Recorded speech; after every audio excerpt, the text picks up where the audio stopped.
121st meeting of the Portland City Club. I'm Jim Westwood, president of the City Club, and for those in our radio audience, I should set the scene. We are back in the newly remodeled Mayfair Room at the Benson Hotel in downtown Portland, and a lovely room it is.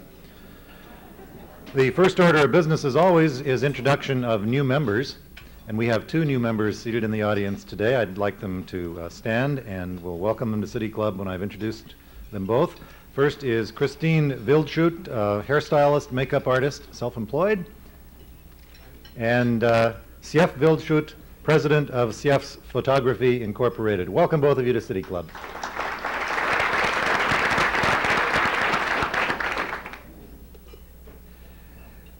Next Tuesday, June 25th, City Club is sponsoring an open forum titled Grand Jury Report on Jails in Our Community, sponsored by the Law and Public Safety Standing Committee. A panel of experts will discuss the policy implications of the 1990 Multnomah County Corrections Grand Jury Report and the outlook for future action on that report. This open forum will be at 12 noon next Tuesday in the U.S. Bancorp Tower. Of course, free and open to the public as always. Next Thursday, June 27th, Leading Edge or On the Edge, Fresh Visions from Local Architecture, or from Local Architects, the second in a series of open forums sponsored by the Arts and Culture Standing Committee. This is a slide lecture series. It's a very interesting one. It presents works and future visions of 4 Portland architects recognized for innovative designs. That will be at 12 noon next Thursday in the Berg Swan Auditorium at the Oregon Art Institute, also known as the Oregon Art Museum. Next Friday, June 28th, an interesting program. Dennis Schaefer, founder of Oregonians Against Gun Violence, and Tom Potter, Portland Chief of Police, will speak on the issue of gun control. Following the death of her daughter, Rebecca, Dana Schaefer spearheaded the citizens' movement to lobby for gun control. She will talk about where gun control legislation is headed. Chief Potter will talk about the increase of violence and his concern about the fear and fortress mentality that exists in society today. Please note that for next Friday, we will be returning to the Portland Hilton for our meeting. Sorry, we keep moving you around, folks. We'll settle somewhere someday. Please note the Standing Committee volunteer request form in your bulletin this week. If you're interested in serving on one of our standing committees, and I hope many of you are, please complete and return this form to the City Club office by July 12th. Current members who want to continue on a committee also must complete the form, and I emphasize that. If you are on a standing committee and you want to continue on the committee, you must also complete the volunteer form. Our board host today, seated at the head table, is Ross Simmons, member of the Board of Governors and environmental consultant with SRH Associates. He, of course, will have the privilege of the first question. The second question today will be asked by Gary Scharf, a member of the Land Use and Transportation Standing Committee. There will be a microphone on the floor, and after Gary has asked his question, City Club members, as always, are welcome and encouraged to go to the microphone to ask their questions. Our program today is the Westside Bypass. Well, freeways such as the Westside Bypass, I guess, are a little bit like a facsimile machine. Everyone roundly criticizes it publicly, but if it gets there, well, yes, they use it. But Portland also knows how to scrap freeway plans. Remember the Mount Hood Freeway and those exits to nowhere off the Marquam Bridge? And as Seattle double-decked its waterfront freeway, Portland was tearing out Harbor Drive and putting in Tom McCall Waterfront Park. Portland has a mixed history of dealing with freeways. We have two speakers today, one generally pro and one generally con. I am told that the points of departure are really closer than you may think between our two speakers. But the generally pro is Mike Ragsdale, former state representative and state senator, former Metro councilor, and chairman of the Joint Policy Advisory Committee on Transportation. He presently serves as a vice president at Grubb & Ellis Company and has participated in several development projects, largely in Washington County. So he is well acquainted with Washington County, the development of that area, and the freeway question. Our other speaker today, Henry Richmond, executive director of Thousand Friends of Oregon, and he's held that position since 1975. He's a graduate of the University of Oregon Law School, was a founder of the Oregon Student Public Interest Research Group, better known as OSPERG, and certainly is well known locally, regionally, and even nationally for his expertise on planning and land use matters. The format today will be, rather than an actual debate, presentations first by Mr. Richmond, second by Mr. Ragsdale, giving their points of view on the Westside Bypass and the future of the Portland metropolitan area as it relates to that proposed project. So I'll introduce now our first speaker, Henry Richmond.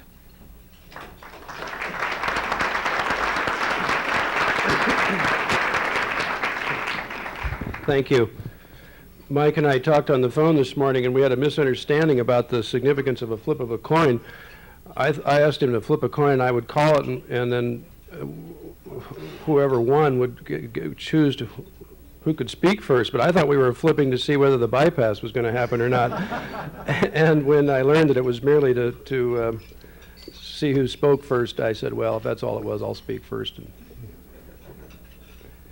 I'd like to present what 1,000 Friends of Oregon sees as the key policy issues presented by the Westside Bypass. What's the problem involved? What's causing the problem? What do we think should be done about that problem?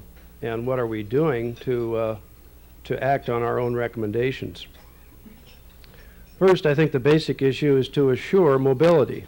Mobility for people in their daily lives, for freight and other goods and commerce in a fast-growing county and a region that's enjoying strong economic conditions.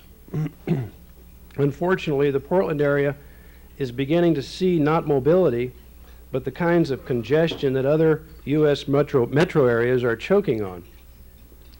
Nationally, in the last 40 years, the number of vehicle miles traveled, VMT, the critical factor in all these discussions about the transportation, environment, and growth issues, VMT has increased over the last 40 years 3 times faster than the rate of population.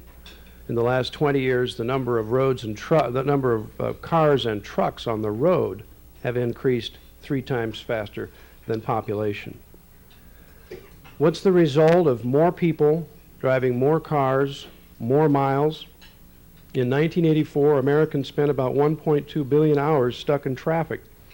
And the General Accounting Office says that this will increase to 6.9 billion hours in 15 years, a 450% increase. Closer to home, DEQ says VMT on state highways increased 40% between 82 and 88, while population increased 5%. Oregon Department of Energy says VMT will increase 60% in the next 10 years statewide. ODOT, Oregon Department of Transportation, says VMT will increase 100% in the next 20 years, while population goes up by about 25%.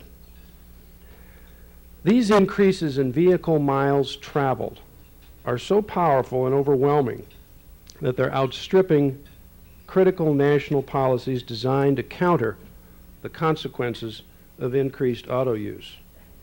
In 1990, Congress strengthened the Clean Air Act. Increased tailpipe emission standards are expected to reduce carbon monoxide, nitrous oxides, and hydrocarbons by 10% in the next 10 years. However, VMT increases over the next 20 years are expected to result in an increase of those same pollutants by 30% 20 years from now. VMT growth is also undercutting national energy conservation policy, specifically oil conservation. Transportation in the U.S. burns 63% of all the oil that's consumed in this country. In 1989, the United States imported 48% of the oil consumed, double the amount imported in 1973. Recognizing this pattern of use and importation, Congress has required cars to burn less gas. Great progress has been made. Since 1973, fuel efficiency in cars the new car fleet has doubled from about 13 miles per gallon to about 28 today. But because VMT has been increasing so much, notwithstanding that dramatic gain and success in increasing fuel efficiency, the transportation sector actually burned 19% more gas in '88 than it did in '73. What about money as a limitation? ODOT predicts Oregon will face a $9 billion gap between existing revenue sources for state roads and needs for road maintenance in the year 2010. The same type of gap for local roads is about $7 billion at the same time frame. Even if we are willing to live with the air and energy consequences of building more roads for more vehicle miles traveled, Oregon doesn't have $16 billion for roads. Just 2 days ago, the Oregon House had a terrific fight, passing by only a 31 to 29 margin to increase funds for road construction by $72 million. That's a quarter over a 2-year period. That's a 1/4% of the gap that ODOT says we face. These air and energy and financial, and in some cases physical, reasons are among the reasons leaders like Glenn Jackson, the former chair of the Oregon Transportation Commission, began suggesting quietly a decade ago that we can't build our way to mobility. And they're the reasons that Mr. Jackson's successor, Mike Holleran of Bend, said in a recent speech in Salem, quote, "We can no longer expand capacity to meet demand." What's creating the demand for more money, for more roads? What's the cause of the VMT growth that threatens to foul our air, clog our roads, waste energy, and make us dependent on foreign oil? The answer is sprawling land development patterns that Portland and other U.S. metro areas have permitted since World War II. These patterns of development compel people to use cars to make trips. They generate the VMT growth I described above. A radical departure from how America's communities developed before World War II, sprawl patterns are characterized by 3 factors: a trend to lower and lower densities, residential and otherwise, a strict separation of different types of uses, such as residential and commercial and employment, and development design on a project-by-project basis that is unfriendly to transit, to bicycles, and pedestrians. Let's quickly look at a few examples of the trend toward lower and lower densities. Look at the Washington, D.C., Baltimore metro area. In 1950, the number of developed acres per person was less than 1/5 of an acre, 0.18. In 1980, it was up to 0.65 acres, almost 2/3 of an acre, a 350% increase in land consumption rates. In San Francisco, the average developed residential densities in 1975, what was on the ground, was 8.2 units per acre. The projected build-out is 5.8 units per acre, a significant difference. New York metro area, 3-state metro region. In the last 20 years, population went up by 8%, but the urbanized land area increased 65%. There are other metro regions with the same kind of measures, Denver, Atlanta, and so forth. In Portland, the average size of a developed single-family lot in Portland itself is about 5,600 square feet. In 1978, the average size of a vacant single-family lot in the region, that's vacant compared to developed, was 14,000 square feet. Post-World War II suburban densities violate what might be called natural laws of feasibility for public transit. Residential densities of 7 units per acre are required for moderate quality, 30-minute headway bus service, and at least 9 units per acre for light rail. Where traditional densities exist, people ride the bus. 44% of the work trips to downtown Portland from north, northeast, and southeast Portland are on TriMet, the work trips. Only 26% of the work trips from lower density Westside suburban areas are on TriMet. There's more to it than density, though. Sprawl increases VMT by segregating uses. Zoning has traditionally segregated residential use from industrial uses that were deemed obnoxious or dangerous. But that habit of separating uses has expanded to all kinds of uses almost, separating all employment, residential, and commercial type uses. This means trips that were once walkable or bicyclable have become car trips. The result, the average suburban residence generates 12 to 14 car trips per day. There were 18 million car trips in Portland in the Portland metro region last year. That's about 15 trips for every man, woman, and child in the region every day.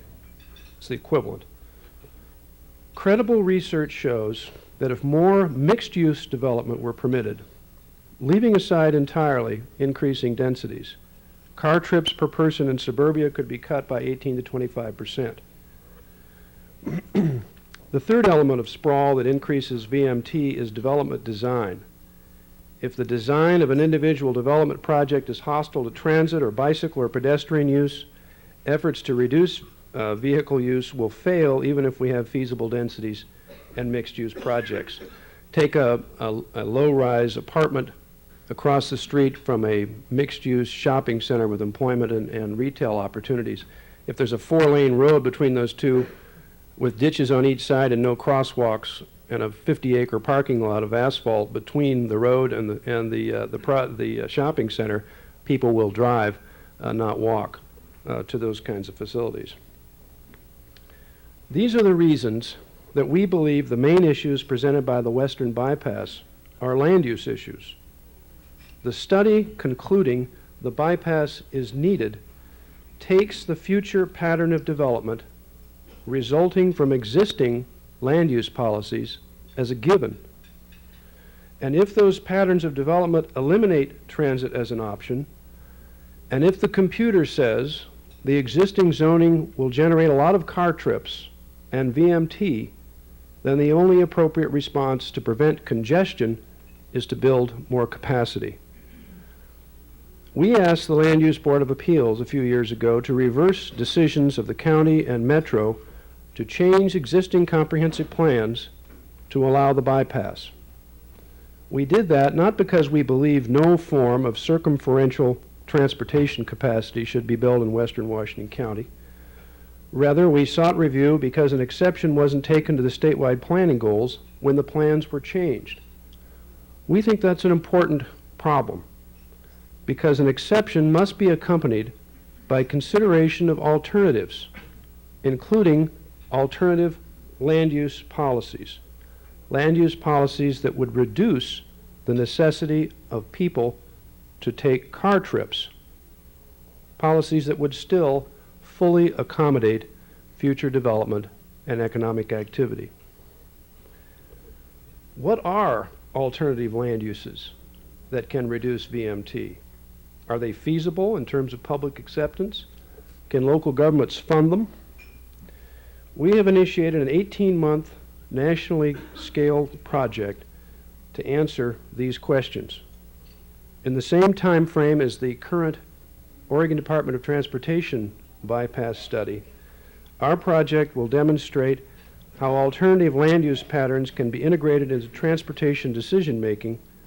Brochures summarizing the project have been placed at your table. The project will do two things.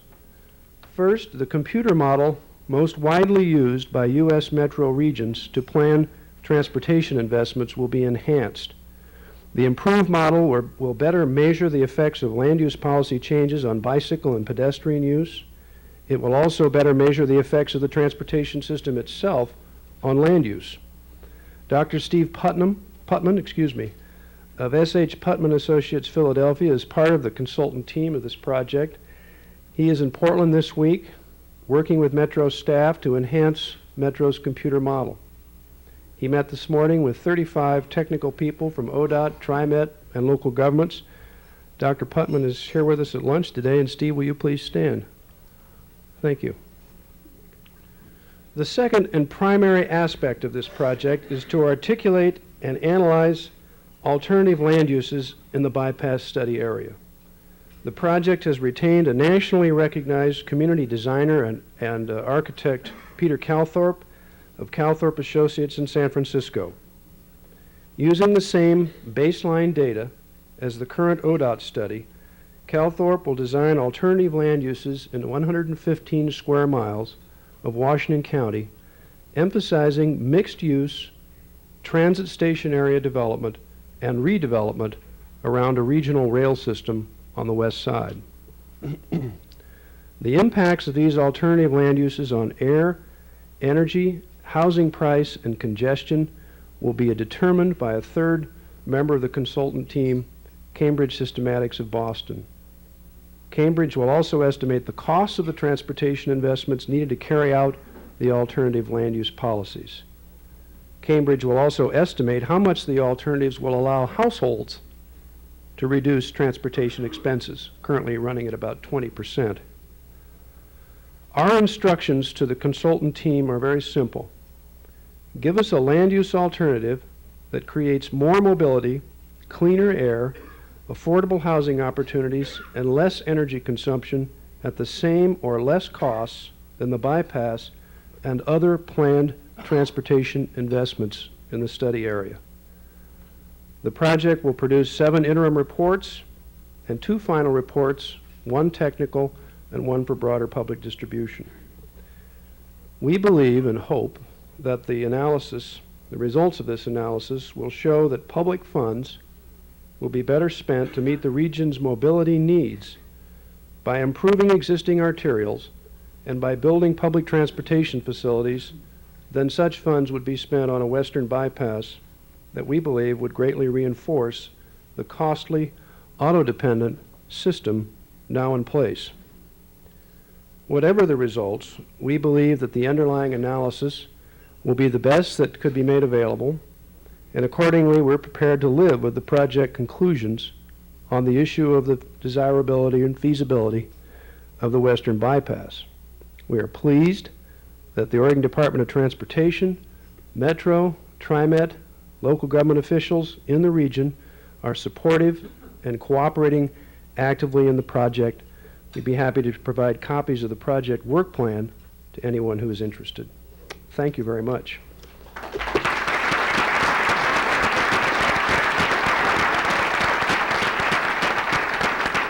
Thank you, Mr. Richmond. Now for the generally pro-Westside Bypass story, here is Mike Ragsdale.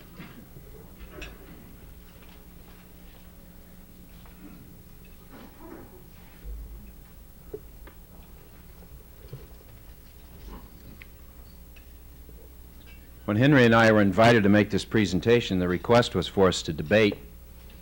And we had some conversation with the City Club organizers, and I think both Henry and I agreed that we weren't quite sure we had the specific clean point of departure for a debate, and so we agreed that we would give joint presentations and then allow the questions to see if we frame in a very strong debate format. And the reason that we weren't sure we had a very clean point of departure was that as a spokesperson for the solutions in Washington County, because of the analysis that's underway at the present time, I can't stand here today and tell you that I believe that I know of a specific bypass alignment configuration that must be built.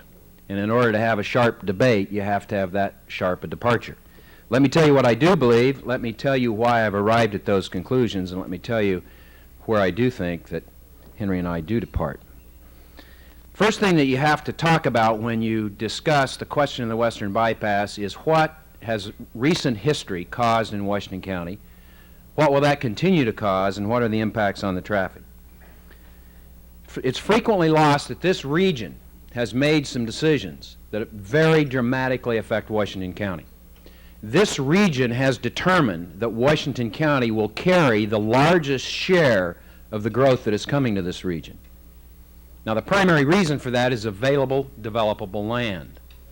But it's called upon the residents and the decision makers in Washington County to develop strategies to be able to implement that decision. Now remember, as this decision was being made by this region, Washington County could have resisted that. They could have said, no, we want to be 5 units to the acre. We don't want additional commercial and industrial development, but they did not do that. Washington County has accepted its responsibility, and they've embarked upon certain strategies to implement that program. The Westside Light Rail is one of the most visible and obvious ones, but there is a significant segment of land use decisions and transportation decisions that have been working in concert in Washington County to address that question.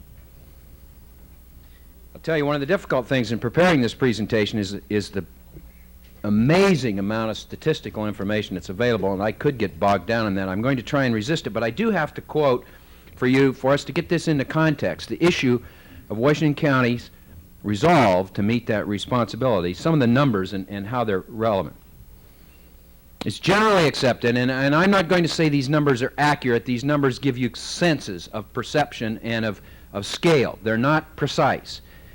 But the current data that we're working with indicates that the region will grow in the next 20 years by 34.8% in population. The study area, the area affected by the Western Bypass, it's the area that's being studied for transportation analysis by ODOT at the present time, will grow 60.3% in population. In employment, the region, 38.2%, the study area, 73.4% growth in employment. Personal trips, not directly vehicle miles traveled, but a parallel indices. The region will grow 36.8%. The study area will grow 66.8%. Let's talk about what's happening in the study area today. Highway 217 has a capacity of 400 to 4,500 vehicles per day. Today, not 20 years from now, today, Highway 17 has 73,000 vehicle trips per day. Washington County is trying to address the fact that it has accepted its responsibility to carry that amazing disparity in the growth, and it's trying to do it with a system that today is broken. It is broken today. Let's talk about alternate land uses and what effect that might have on this particular scenario. First of all, I think it's very relevant to point out that in the early 80s, Washington County reviewed its land use in its predominant growth area, the Sunset Corridor area, the area between Beaverton and Hillsboro, and redid the land use. They increased the densities. They increased the employment characteristics, and they increased housing capacity near the employment nodes. They took the most innovative and aggressive land use strategy and transportation-related strategy that I know of that's been developed in this United States. I agree with Henry's statistics,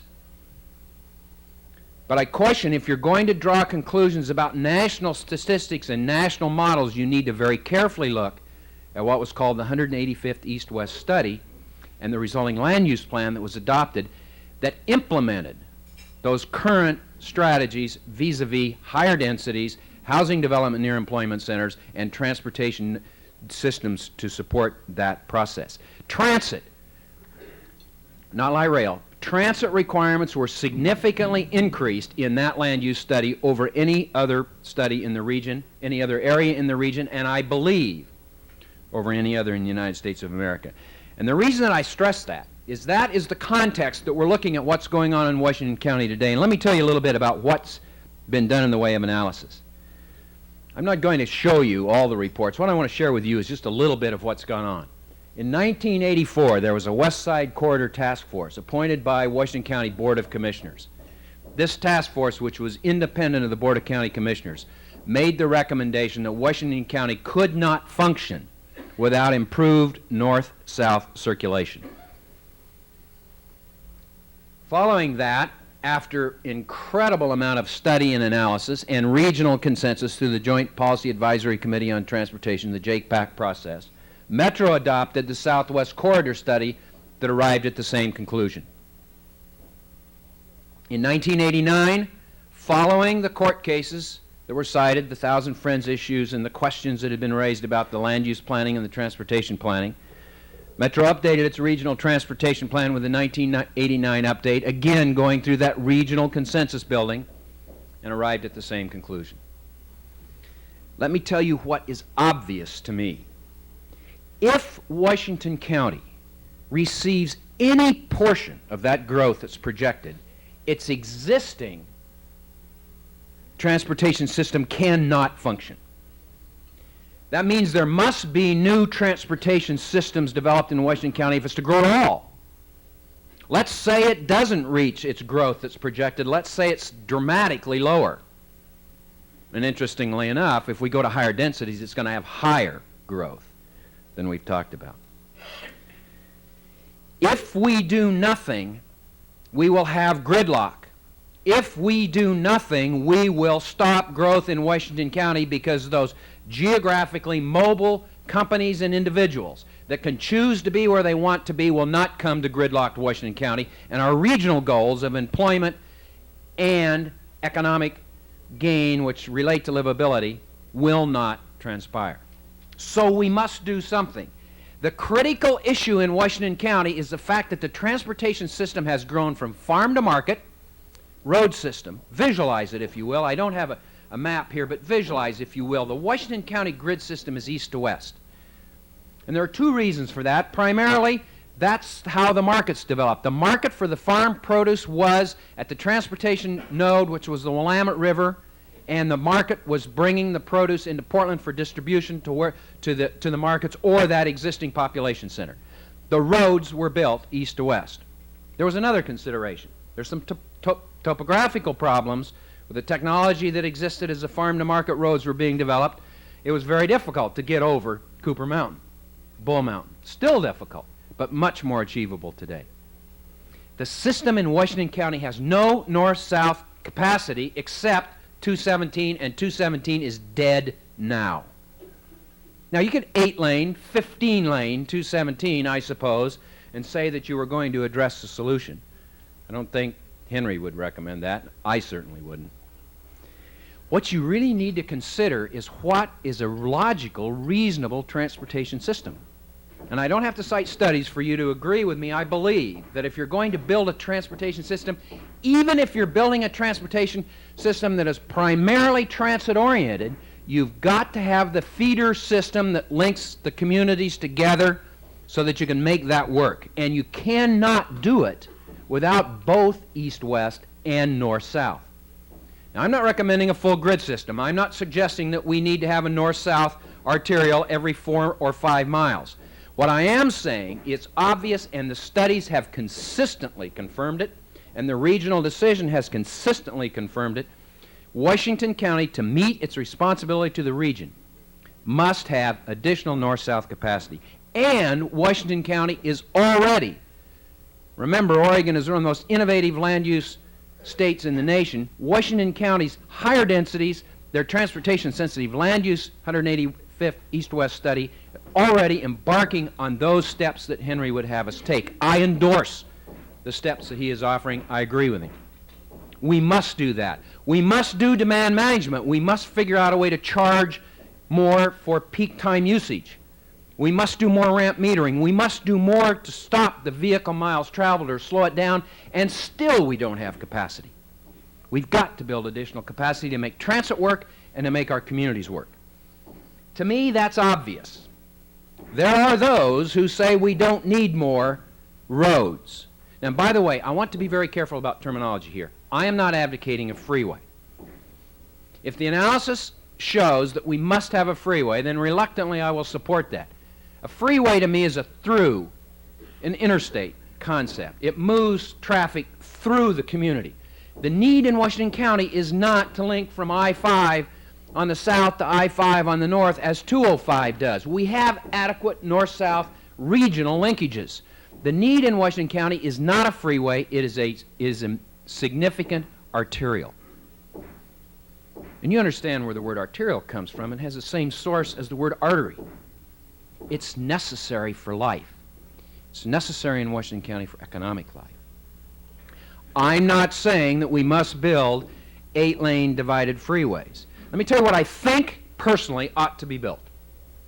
And I don't know where the alignment ought to be precisely. I'm very comfortable the analysis will develop that. We need to have a significant urban link between I-5 and Highway 99 in southeast Washington County. That's part of the Oregon Access Program. That's been recognized as a statewide need to move people from the valley to the coast, so they don't have to get bogged down in that local traffic situation that you now have to take when you go through Tualatin. That is an acknowledged need for the state and for the region. That facility from I-5 to 99 ought to be designed as a major arterial, in my mind. Between 99 and TV Highway, the facility, in my estimation, should travel outside the urban growth boundary. Not precisely necessarily where the study has indicated, but somewhere in that general vicinity. Because if you put it cheek to jowl with 217, all you're in effect doing is widening 217, and the system in that area cannot support it. Remember that if you have a major facility, you've got to have the system nearby being able to support that capacity, and that cannot be done with the existing local streets in that area. So you've got to move it out a ways. And in moving it out a ways, you've got to go, in my opinion, outside the urban growth boundary, and I don't find that onerous. I find it onerous putting a local street outside the urban growth boundary. I find that it is in conflict with our land use commitments for the rural area to put an urban facility. I do not find it onerous to put a facility that passes through there with limited access. As a matter of fact, I believe that conceptually I could support no access outside the urban growth boundary, and I want to be careful about that because there are a couple of major north-souths that it crosses that it might be appropriate to put an interchange. From TV Highway North, it becomes an arterial. It is a very desperately needed north-south link that ought to be built even if we never do anything else to take care of that building congestion in the Sunset Corridor, the congestion that will soon strangle that portion. So I would advocate, I do advocate, a solution that addresses land use sensitivity. I do advocate a regional solution that deals with the problem of vehicle miles traveled, and any strategies that we can develop. We ought to have the political courage to do that. And by the way, there are not very many political leaders today that are out front in this nation, let alone this region, talking about the difficult decisions that talk about peak hour pricing and some of the other more difficult political issues on how we're going to deal with that. And I think we all need to help our elected officials come to grips with ways to reduce vehicle miles traveled. That's not an easy issue to address. We need to do all of those things, and we need to build facilities, or it won't work. So I guess Henry and I may have more point of departure than I thought when we originally talked, because I heard Henry indicating that he has directed, Thousand Friends has directed the consultants to come in with an analysis that shows why we don't need that arterial. I'm convinced we do need it. All the work to date shows we do. Thank you.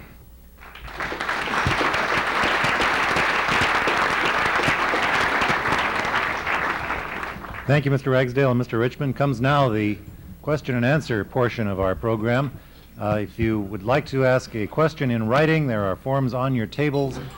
Please write those out and hold them up for a staff member at the table to my left to pick up those questions. Of course, we always give preference to questions from the floor, and the honor of the first question today goes to our board host, Ross Simmons. I should say, incidentally, to our speakers, if they pull the microphones forward, they need to be fairly close to your mouth when you speak.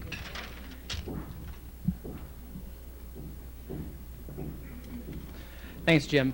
I'm going to take the liberty of departing slightly from our usual format here today. City Club members who have been coming to these Friday luncheons for a long time know that there's a member of the club who has an unflagging dedication to transportation issues, and he's astounded and amazed the club members in his ability to come up with a transportation angle to any topic we've ever discussed, from AIDS to zoology. So in recognition of that dedication, I'm going to yield the honor of the first question today to Ray Polani.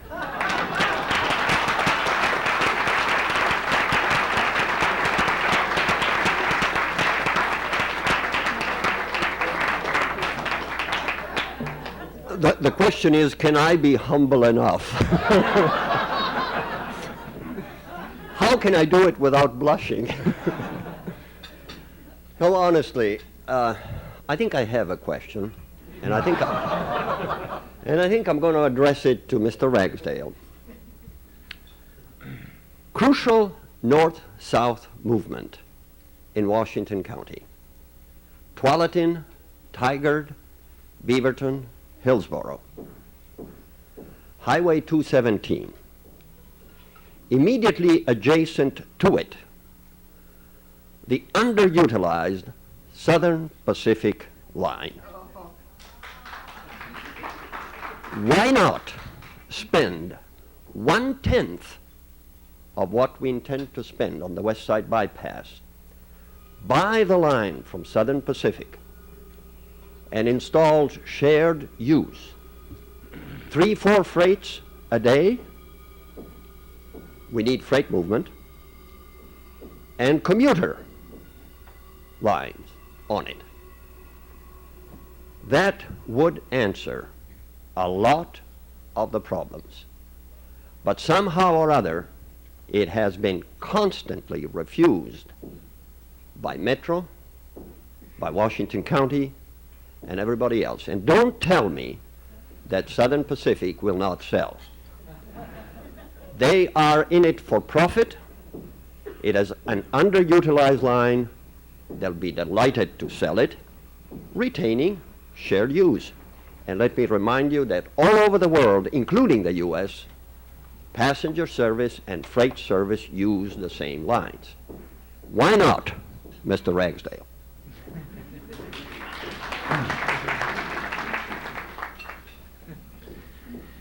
Ray, I'll give you the same answer I've given you a number of times in the past. but but generally not in front of this audience.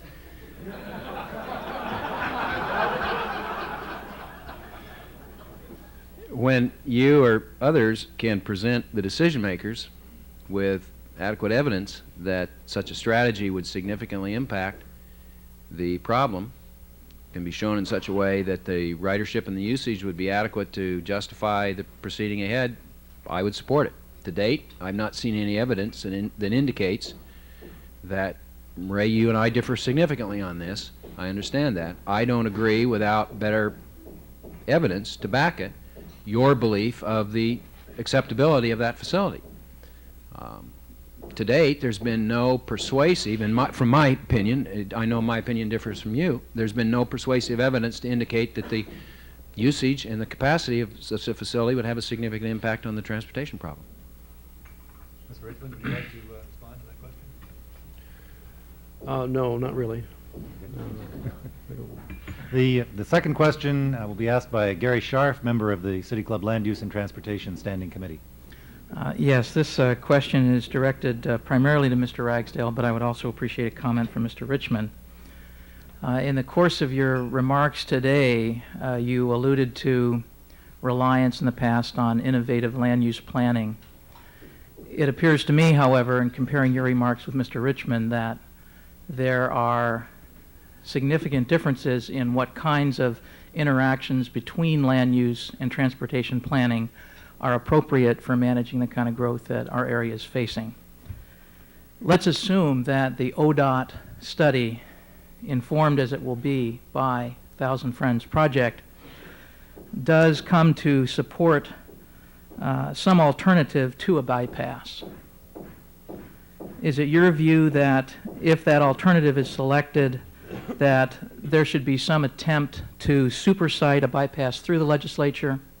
And if you believe that that's the case, what is your view of legislative responsiveness to managing the problem through special legislation? I'm not quite sure I understood your question. I thought I heard you say that if the alternative was not a bypass, should we supersede a bypass through? Correct. If the analysis indicates that there's a solution that is not a bypass, I wouldn't support a bypass. So obviously I wouldn't support superseding a bypass. Okay, well, I guess the concern is that if there are an alternative to a bypass, First of I all, guess let me state that I'm unequivocally opposed to superseding any facility in Washington County. okay. I believe the policies and the procedures that are set up in this region are adequate at the time. I'm also unequivocally opposed to analysis paralysis, which is, well, I don't like the outcomes of that study, let's do another study. And we run the risk of doing that too much. I really want the political decision makers in this community to have the courage someday to step up to an answer and proceed with it. I believe the data is adequate today. Henry doesn't. Fine, we're getting new data. But I believe at the end of this study period, whatever the recommendations are, ought to be supported by the region, and we ought to get on with it. I do not believe that we ought to abrogate. I personally did not like the Westside Light Rail superseding legislation. I believe that the processes we've set up in the state are adequate to deal with the concerns, and that superseding abrogates a lot of the citizen access and opportunities that people would have to be able to make their decisions known, their feelings known. I adamantly oppose a supersiding strategy, whatever the outcome is. Okay, thank you. Mr. Richmond? I don't think the legislature would approve, would act to supersite a transportation project that the Oregon Department of Transportation concluded was not feasible, or I just don't see that happening. I don't see the support for it. I just want to clarify one point made earlier, the possible misinterpretation of my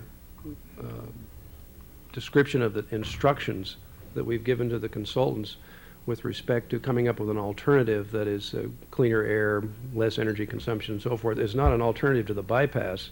It's alternative land use policies, and how the bypass might be affected by that, we'll let the chips fall where they may. But it wasn't an alternative. We weren't proposing they give us an alternative I apologize. transportation project. No Henry, I problem. apologize for my previous statement because I did misunderstand what you said. It wasn't clear. Next question. Don Sterling, a member. I guess I'll address this to Mike Ragsdale, but either one can answer it. Is there any assumed north end to this bypass if it's built? Are we talking about something that stops at the Sunset Highway or goes on through the Tualatin Mountains and out across the Columbia River into Washington State? Or what are we thinking about it?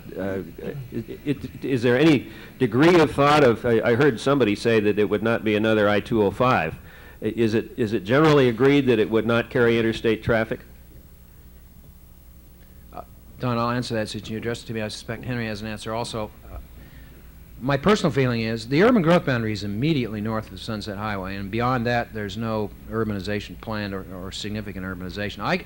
Conceptually, I can see that we would go west with the alignment far enough that we could eventually tie into St. Helens and go on over, but I'm not advocating that. To me, the need that we need to deal with is to Highway 26, and if some future generations believe there's a need further, that's fine. But my political desire, my business desire, my personal desire is to see north-south facility from I-5 to Highway 26. We don't see anybody making a case that there should be a projection of any kind of an arterial or transportation facility that goes from Highway 26 at some point or near there down to 99W or I-5. Just, we don't see that on the table. We know there are people pushing for it, but no one's articulated that kind of a proposition with a case and a related financial analysis. On the circumferential point, I would just say that one of the reasons that we recognize that there's a lot of valuable movement of freight and goods that we need to be concerned about going north to south and circumferential patterns on the west side as opposed to toward Portland. Something like 53% of the trips in the west side are within Aloha or within Beaverton, and another 39% are Aloha to Beaverton, Beaverton to some other place within the region. Less than 5% of the trips within the study area go from the north end down to the south end. It's not to say that what might constitute that 5% isn't important and doesn't need to be accommodated, but the bulk of the movement is going is very localized, trips of 4 to 6 miles, and there's much more direction moving east to west than there is north to south. Next question. Linda Peters, City Club member, and one of those local officials who is out front trying to reduce trips made, vehicle miles traveled, and all of the conditions which bring about the necessity for them. I have a question for Mike. One of the reasons why you've never seen any evidence that the use of the rail line could meet the transportation needs that you have identified is that it has been impossible to do the sort of computer modeling that takes into account something of that kind. It's also been impossible to do the sort of computer modeling that takes into account radical changes in the land use planning assumptions around which the projections are made. I can't quite figure out why, if all the 3 studies that you've cited have been based on the same very limited assumptions, incapable of doing the kinds of calculations which would take into account radically different alternatives, how can you still be so convinced that the outcome of those studies is correct, even for a changed future? Linda, we're going to have growth. The system does not work today. With any growth, the system gets worse. So I'm absolutely convinced we need improvements in the system. Whatever we do with the land use, let's say we made drastic land use changes, we would still, in my opinion, need to have improved north-south circulation in Washington County to make transit work, to make commercial activity work. Whatever we do with the land use, that's my firm belief, because 217 is dead today with no growth. Now, we have two alternatives. I think stop growth or gridlock, unless we do something. That's where I'm coming from. I mean, it's not a question of what land use we have. You, as a Washington County Commissioner, have the right to change the land uses. I might resist those, but I have a process to do that. But even if you change the land uses massively in Washington County, the problem stays. It can't solve the problem. Well, I think if you change the land uses, you can reduce vehicle miles traveled and significantly. You can increase walking. I don't mean to get exotic, but we think of European cities as being transit cities, but they're really walking cities and bicycle cities. The average, or many European cities, have about 20% of all trips transit, but 20% trips bicycling and 20% trips walking. And it's because of the way they're laid out. We don't spend less money on transit than European societies, per capita basis. That may surprise you, but that's the case. It's how our cities are laid out that determines the high rate of driving. But you're correct. I agree with Mike that regardless of what we do with the land uses, you're going to have to build transportation facilities of some kind. There's no question about that. The question is what kinds of land uses permit what kinds of facilities, what are their costs, and what are their benefits to the community. But it's not a question of no facilities or some facilities. Club member. I was happy to hear at least one speaker reference what I think is the real sleeper issue here, and that is user fees and getting motorists to pay the true cost of their driving. My question to both speakers is whether you believe in that context you would support what is now a draft recommendation from the Portland strategic planning process, and that is converting the region's arterials, including the proposed Westside Bypass, but also existing highways and arterials, into toll roads using the electronic transponder collection technology and charging vehicle mile traveled fees so that those who demand these services finally start paying their true cost. All of this to be done as a demand management strategy with some real teeth. I'd be curious to know what both speakers think of that. Yeah. Traffic demand management strategies such as the one you mentioned, John, will be evaluated and included in the computer runs that are done to evaluate the land use alternatives and the new transit system investments. That will also include those kinds of traffic demand management strategies, and we think they're very positive and can be helpful. Absolutely. I would have one provision. I would have a variable rate depending on time of usage, which can be handled by those transponders, so that you charge higher during peak time usage. I would implement that immediately, and I would put that in the Regional Transportation Fund that would be used to develop Transportation 2020 regional plan, and I'd get on with it. You notice how firmly I say that now that I'm no longer an elected official that has to deliver. Multimodal. Multimodal, that's right. Do we have a further question from As a matter of fact, let me add to that. Ray's got a good point. That would be a multimodal commitment in that fund, and I believe personally that the mixed uses for the regional strategy, that the transit components are going to be much more difficult to finance than are the non-transit components, and I would be, as an elected official, and certainly as a private citizen, if I were still an elected official, I would be very open to having a heavier commitment of that portion of the revenues to transit than I might some other portions of the revenues. Just a very quick question, Patty Bedient, City Club member. If the analysis did show that we did need a Westside Bypass, what is the estimated time of completion or construction before such a bypass would be available? What was the last part of the question before what? What's the estimated time of completion before the bypass would be ready for transportation? This is the closest thing I have to a crystal ball, and I don't see anything in there. There are probably people in the room who know the answer to that better than I do, but the numbers I'm hearing are the year 2005, something like that. It's not really on the charts right now.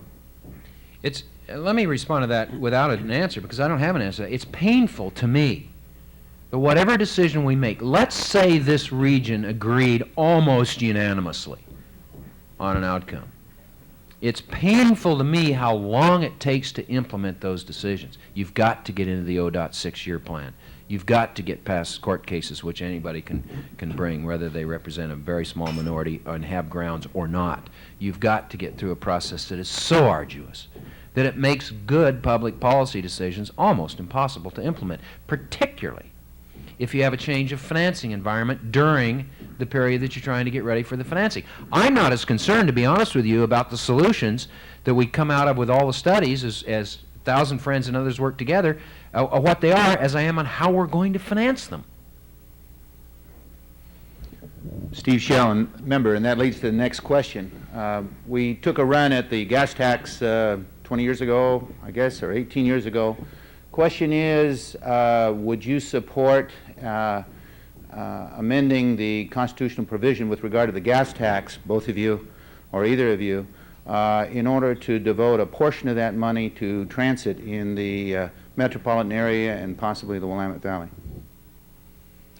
Yes, I did as a legislator. I would again, and I'd go further, and I would set up some general fund commitment, a dedicated general fund commitment from the legislature until we had enough base in that transit fund to be able to have a healthy, self-sustaining fund. I'd get on with it. I think the state is shirking its responsibility by not using general fund revenues for that purpose. I understand the problems that ballot measure 5 has created, but I believe a commitment to transportation solutions has long-range economic benefits that generate income tax revenues that far outweigh the front-end costs. I agree with that statement. Well, on that point of agreement, let's appreciate these two fine people for their presentation. And we are adjourned.